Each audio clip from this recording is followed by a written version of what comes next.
టేక్మెట్ల నిర్వాసితులు ఎవరైతే ఉన్నారో వాళ్ళని ఇల్లు కూల్చేయటం అనేటువంటిది తీవ్రంగా ఖండిస్తున్నాం. అలాగే తక్షణమే ఇప్పటికైనా వాళ్ళ పైన పెట్టినటువంటి కేసుల్ని ఉపసంహరించుకోవాల్సిందిగా డిమాండ్ చేస్తున్నాం. అఖిల పక్షాలుగా మేము డిమాండ్ చేసేటువంటి ముఖ్యమైన విషయం ఏంటంటే, ఏ ప్లేస్ మీదనైతే ఇళ్ళని కూలగొట్టారో అదే ప్లేస్ మీద తక్షణమే ఇళ్ళ నిర్మాణం చేయాల్సిందిగా కోరుతున్నాం.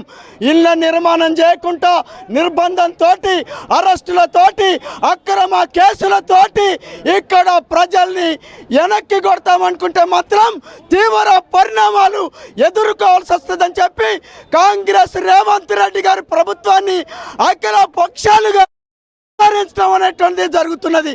వీళ్ళ ఇళ్ల నిర్మాణం కొనసాగేంత వరకు అఖిల పక్షాల ఆధ్వర్యంలో మా పోరాటాన్ని దశల వారీగా కొనసాగిస్తామని చెప్పి స్పష్టపరుస్తున్నాం. టేక్మెట్ల నిర్వాసితులు ఎవరైతే ఉన్నారో వాళ్ళని ఇల్లు కూల్చేయటం అనేటువంటిది తీవ్రంగా ఖండిస్తున్నాం. అలాగే తక్షణమే ఇప్పటికైనా వాళ్ళ పైన పెట్టినటువంటి కేసుల్ని ఉపసంహరించుకోవాల్సిందిగా డిమాండ్ చేస్తున్నాం. అఖిల పక్షాలుగా మేము డిమాండ్ చేసేటువంటి ముఖ్యమైన విషయం ఏంటంటే, ఏ ప్లేస్ మీదనైతే ఇళ్ళని కూలగొట్టారో అదే ప్లేస్ మీద తక్షణమే ఇళ్ళ నిర్మాణం చేయాల్సిందిగా కోరుతున్నాం.